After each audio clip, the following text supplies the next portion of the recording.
Kubor nakaslem jong unongsan hima.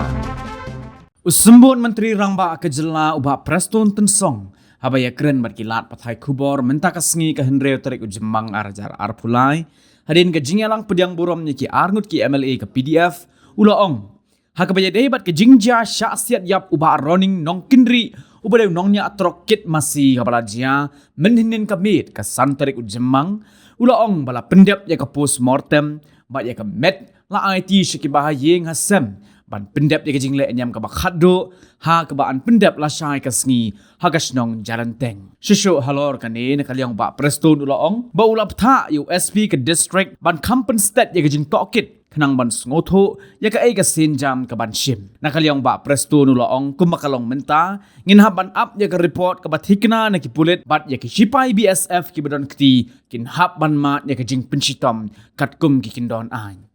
ya ka met tu ba yap la ka postmortem ni lara ka sayi ka ba ka funeral kan dia la sai ke sapin ya ka met kan sa sai de menta ko mo pi investigation ka nya la direction USP ba un lek step ka la kenang bagi su kai ka next step lanu thai la ban kem ni BSF wasiat nomor ni ba hak bai dai bat kam sibai sem jing nomor bakiru dan ya ka jempenya na po home ministry na po central government ya kan dengan empat lah bentuk nomor bukti minta kelayan investigation kelayan mener buro sengi nak kalian jong UIO nata nak kalian mesti lalek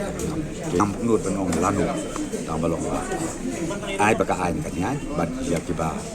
le bakla ya kata min pasir simak Jadi siap dorong bak dan bak beda untuk pergi masih kebetulan. Awak ke report kalau minta, tenre kumo pi hadupan syasiat, hadupan nasihat, ngaptip ke bah hadupan kata constitution kalau pelong bah biasa apa sih. Ya kata kumo pi ngapan hadupan absyah bagi ya kan detail report harus jong. Then only the next steps course of action will be taken.